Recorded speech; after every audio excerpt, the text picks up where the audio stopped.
Anong kalokohan na naman tong pinagsasasabi nyo, kakakamping?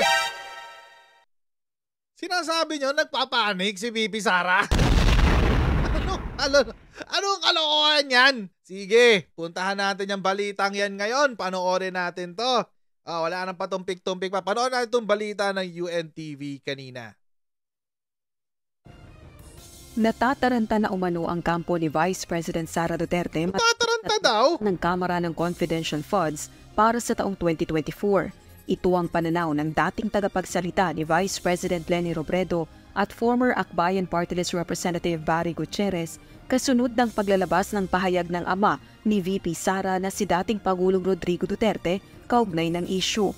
Sa unang pagkakataon na pagsalita kaugnay ng liderato ng Kamara, sinabi ni dating Pangulong Duterte na kung balak tumakbong presidente ni Speaker Martin Romualdez, hihingi siya ng audit kung paano ginastos ang... Ito yung nakaraan. Yan yung nangyari nakaraan eh. Pinaliwala naman ni Speaker Romualdez ang mga pahayag laban sa kanya ng nakatatandang Duterte.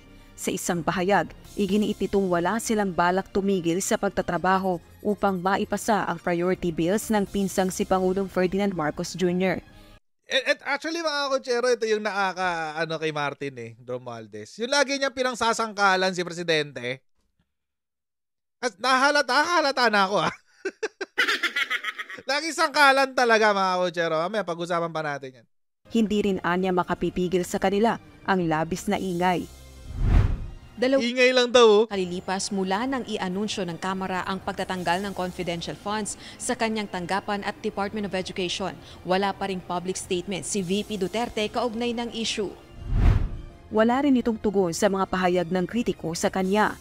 Abala ito sa activities ng kanyang tanggapan at ng DepEd. Ngayong araw, nasa Cebu City ito para sa National Literary Conference.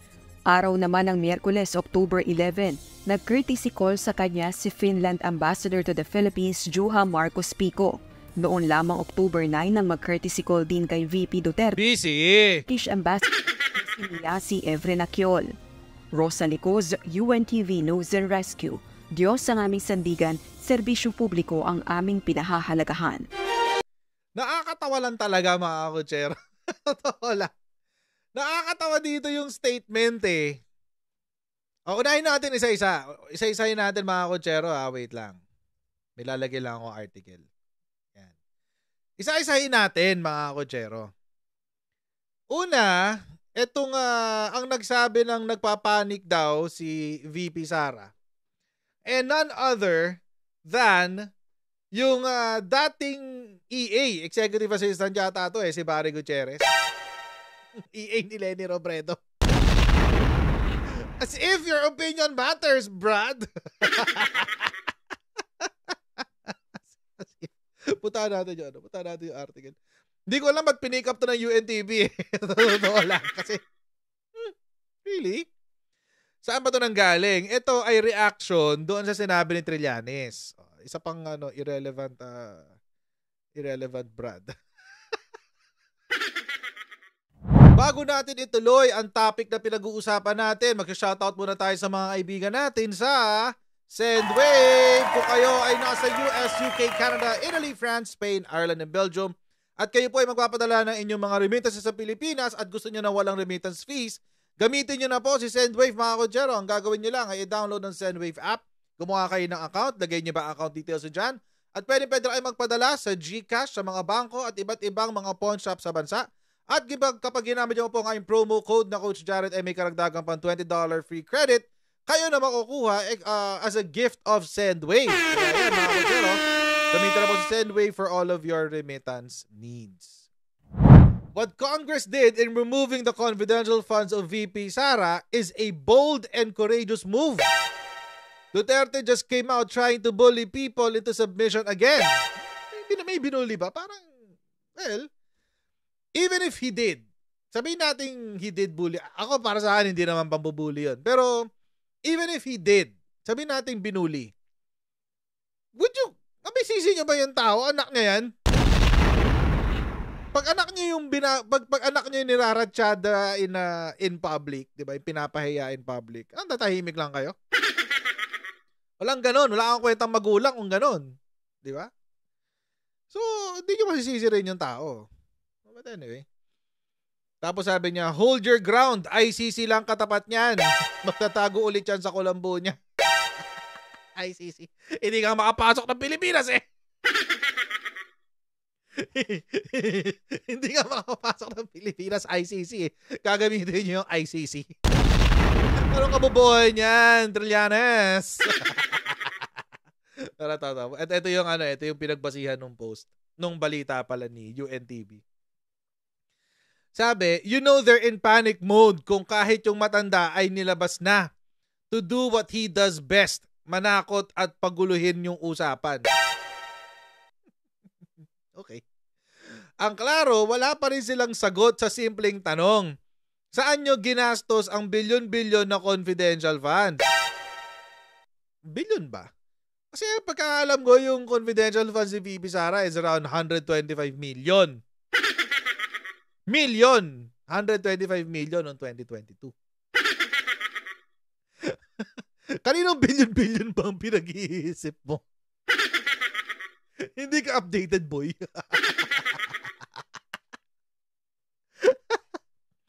Ay, nako. Unang-una, di ka updated. Pangalawa, mali ka ng tinatanong. Bakit hindi COA ang patanungin mo? Di ba? Si COA nag-o-audit ng confidential funds. Tapos, ang may impormasyon tungkol dyan, si Martin Romualdez bilang House Speaker, si Mig Zubiri bilang Senate President, at si PBBM bilang Presidente ng Pilipinas. Ay, by the way, yung Presidente nga pala ng Pilipinas ngayon ay yung tumalo sa amo mo.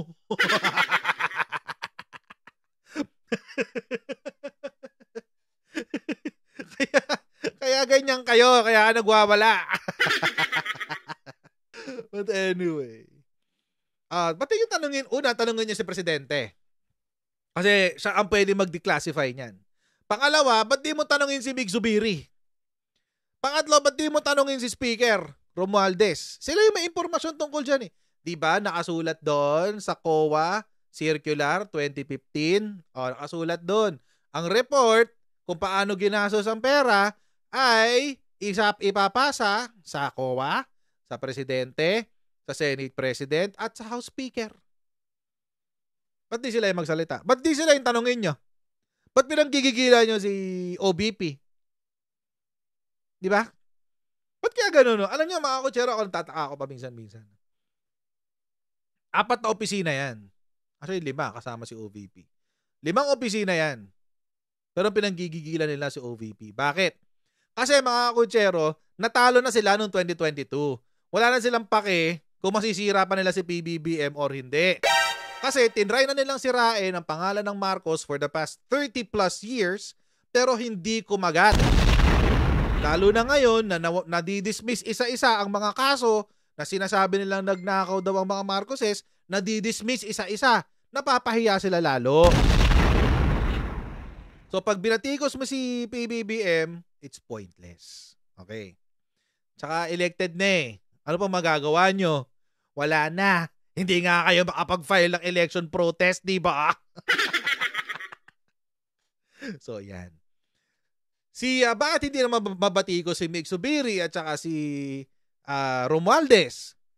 Alam nyo, mga kutsero, may napanood ako kanina na political drama. It's a fiction. It's a fiction but it's about politics. Mga series tungkol sa politika. Tapos may sinabi doon yung isang karakter. Ang sabi niya, sa mundo daw ng politika, an enemy now is a friend in the future. Nagulat ako na sinabi yun. Tapos naalala ko agad, ha? O nga no. Baka naman kasi yung enemy nyo nung eleksyon nung 2022 ay friend nyo na in the future. Bakit? Nagkaka-align yung interest nyo eh. Nagkakadikit kasi yung interest nyo. Yung interest nung isa, ambisyon. Yung interest nitong kabila, makabalik sa kapangyarihan. O din nag-i-intersect yung interest nyo lahat. Diba? So kung yung dating kaalyado, binabakbakan na yung dating kaalyado niya, hindi nyo napapansinin. Hayaan nyo sila na mag-away. Kasi, sa paraan lang na yan, kaya nyong makabalik sa 2028. Diba, Barry Gutierrez? Kailangan sirain nyo yung alliance ng Uniteam. Yung alliance ng iba't ibang partido na nagsama-sama para buuin ang Uniteam. Kailangan, hayaan nyo silang magbanggaan. Alam nyo mga kutsero, dito sa mga nagaganap na to, itong political maneuvers na nagaganap ng iba't ibang tao. Actually, speaking of political maneuvers, itadamay ko na rin, pati itong ginawa ni GMA recently.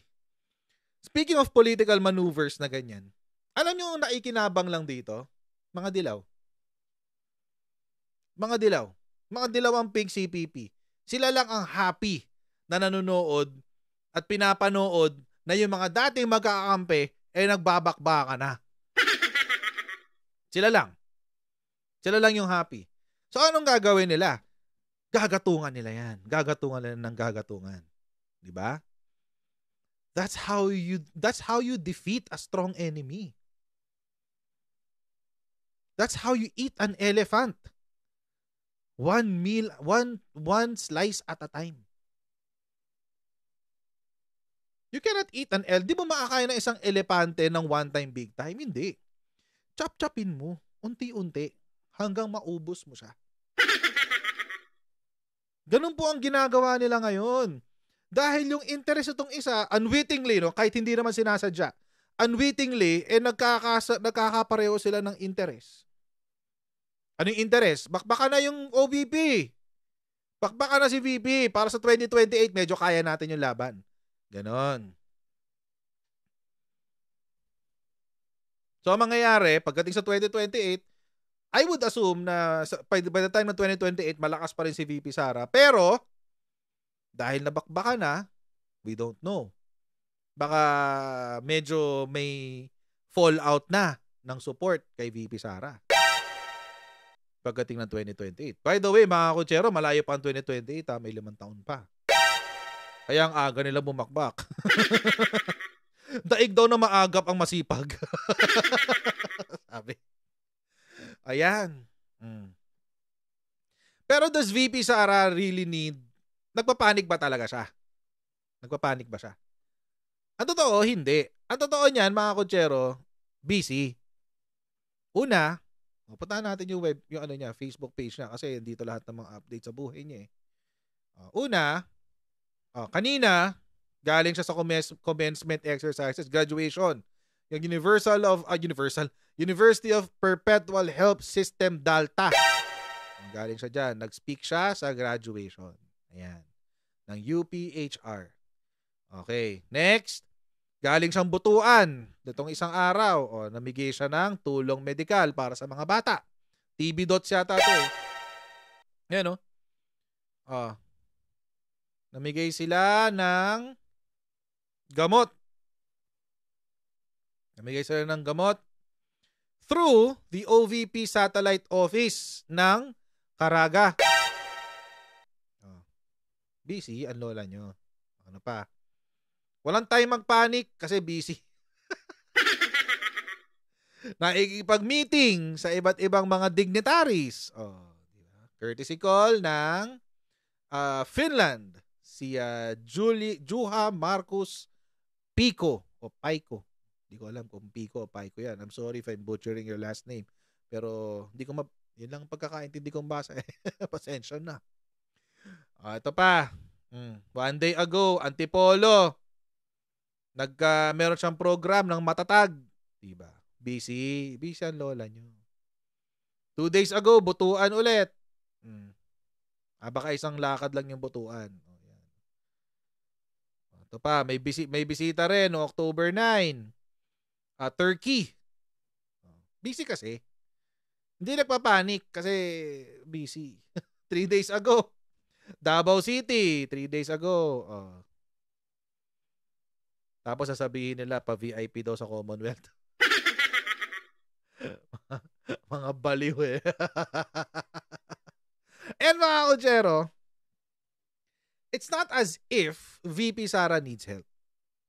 She doesn't need help. She doesn't need any help dito sa sa mga propaganda nyo. Recently, bihira akong umagri sa mga sinasabi ng mga spokes ng DDS. Pero every now and then, may mga sinasabi sila na I would agree. For example, ito, yung sila sasabihin na kailangan ipagtanggol si Inday ng administrasyon, hindi kailangan. Hindi naman talaga. Kayang-kaya ni Inday yun. Hindi tatablan yan. Initially lang, pero after that, wala na. Despite this, Panelo mentioned the strong alliance between Marcos and Duterte.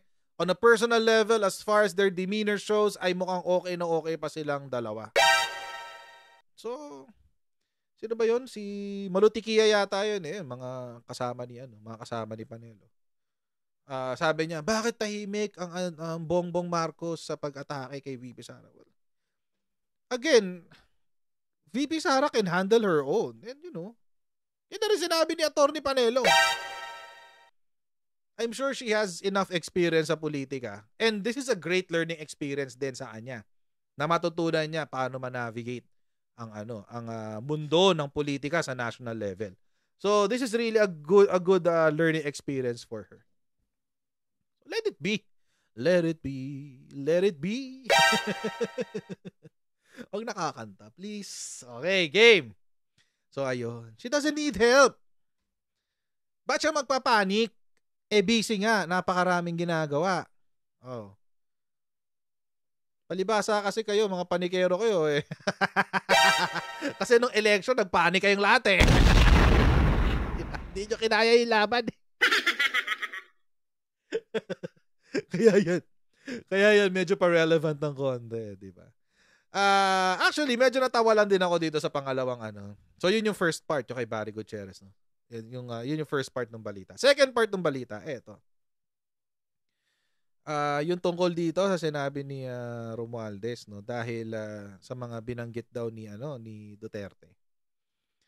Sabi niya, ito yata yung sa survey na miraculously biglang tumaas sa survey. Pero dun sa iba hindi. Imagine, 3 survey yon. Si Pulse Asia, si Publicus, at saka si Okta. 3 survey yon, mga Ojero. Lahat yon bagsak si Romualdez. Tapos, sa isang survey ng Advocacy Center, doon lang siya tumaas. Sino yan? Sinong nyo? Pahala kayo. Kung sino man sila survey nyo. Ang sabi niya, I'm humbled daw by the feedback of our kababayan. Kasi nga tumaas daw kasi siya sa survey. Sabi niya, I'm humbled by the feedback of our kababayans on the work that the House has produced the past few weeks. We in the House will show our gratitude to Filipinos by working at an even higher pace to close out the year. Wala po kaming balak tumigil sa pagtatrabaho. Wag kayo talaga tumigil sa pagtatrabaho. Dahil kaya kayo hinalal dahil gawin yung trabaho na yan. Kung balak nyo tumigil na kayo sa pagtakbo. Trabaho nyo yan eh.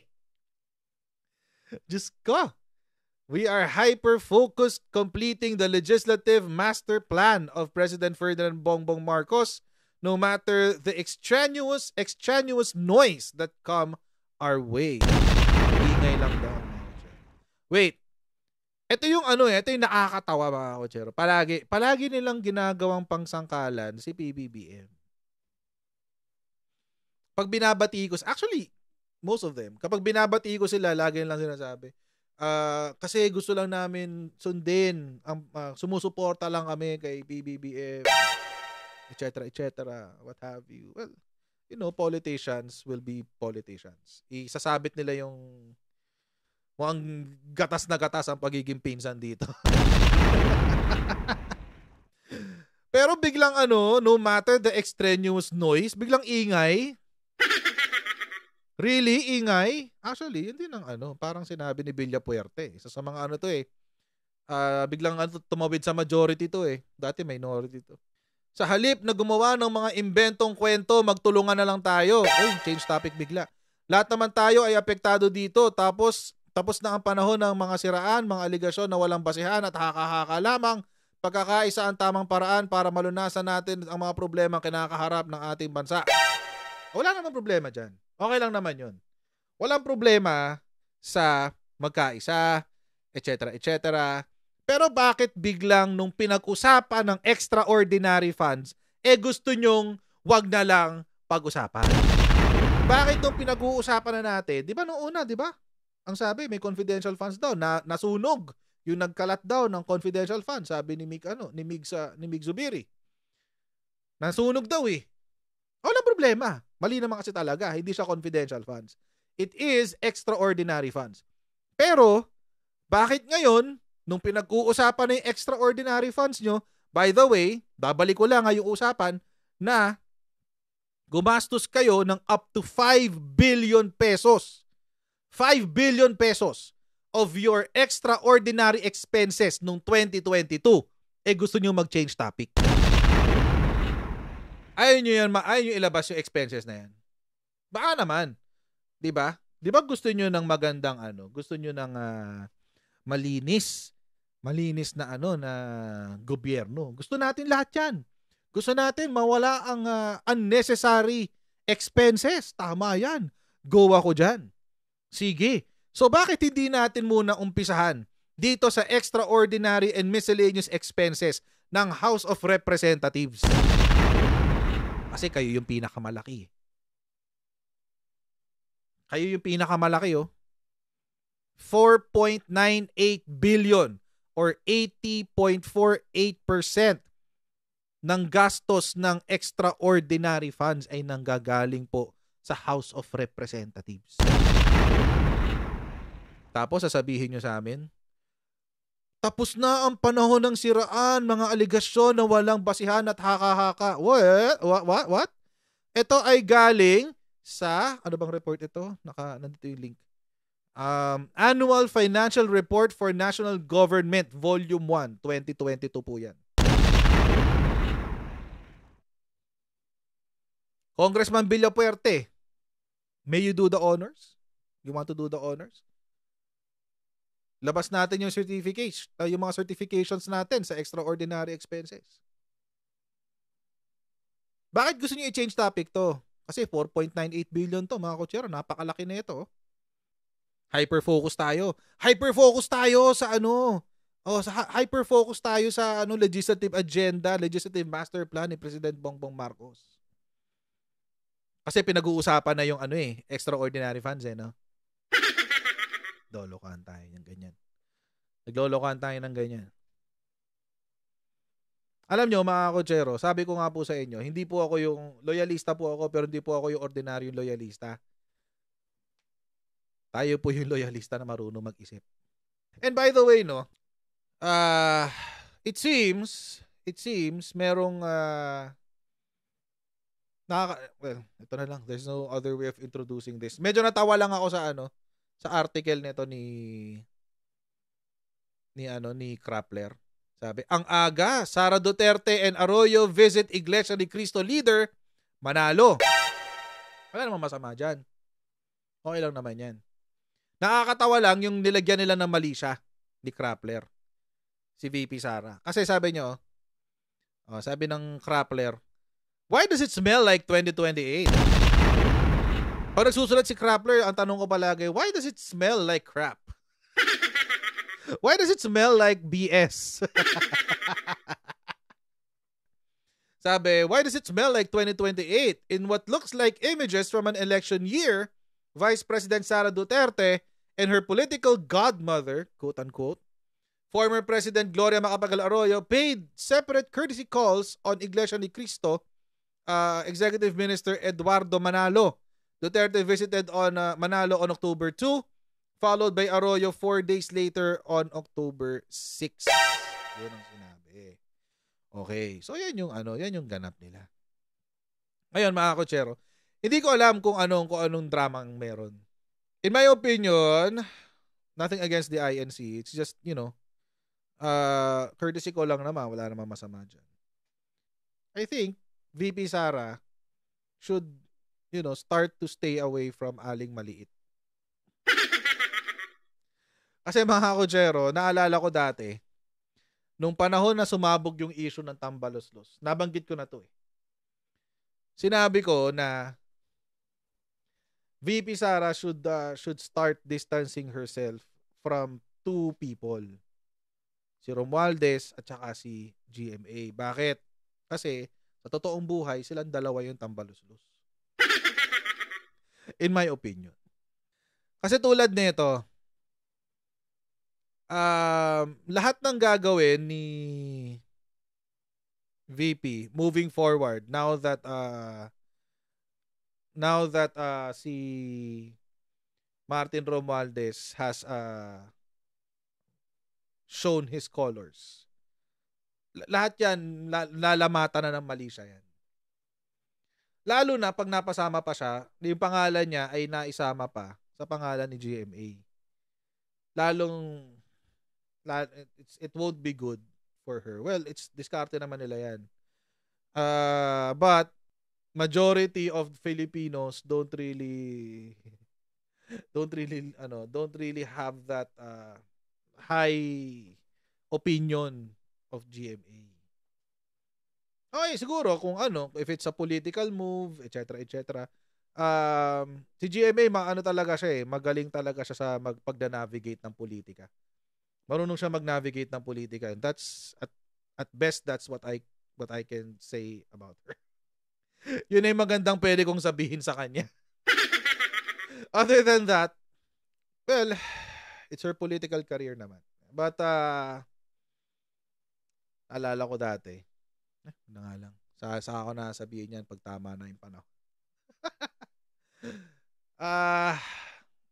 Sabi nga nila, sa politika, there are no permanent friends, there are no permanent enemies, and the only thing permanent is in politics is interest. Interest lang. May interest ako, nag-match sa interest nyo, o di hayaan ko muna kayo. Bakbakan nyo yan, hayaan nyo muna yan. Di muna natin papakialaman. Nagbabakbakan sila Yan natin. O di happy ngayon ng mga dilawan. Di ba? May interest ako, match sa interest nyo, sige. Kayo mag-ingay tungkol sa confidential funds. Sa segundahan ko. Total, sinabi naman yan, di niya kailangan May interest ako, nag-match sa interest mo, sige, magtulungan tayo, quote unquote. Tulungan tayo, kunyari. But, you make a pact with the devil, bigay ka ng kamay, kukunin niya buong braso.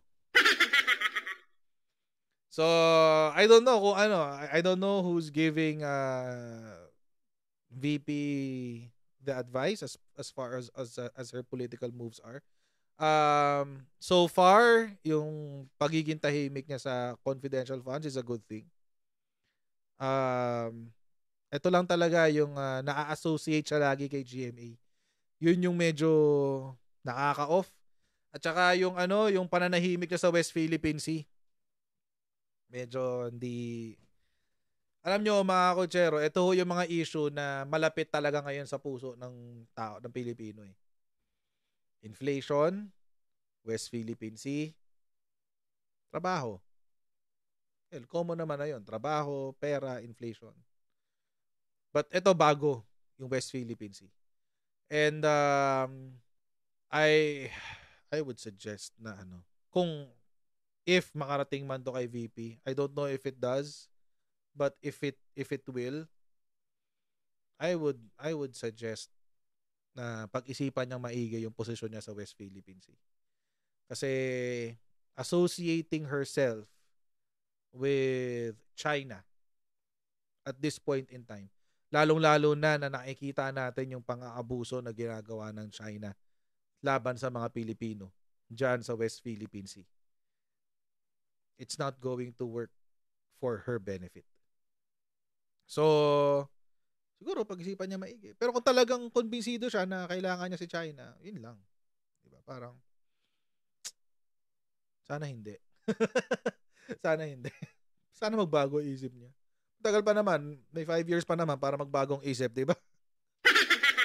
But anyway, so ganito lang po muna tayo sa video na ito. Okay, maraming pong salamat sa inyong patuloy na pagsuporta. And please don't forget to like, share, and subscribe sa ating Coach Jared YouTube channel. And pa-follow na rin po tayo sa ating Facebook page. Dito rin po sa Coach Jared din ang pangalan. And I'll see all of you in our next video. God bless everyone and see you next time. Bye!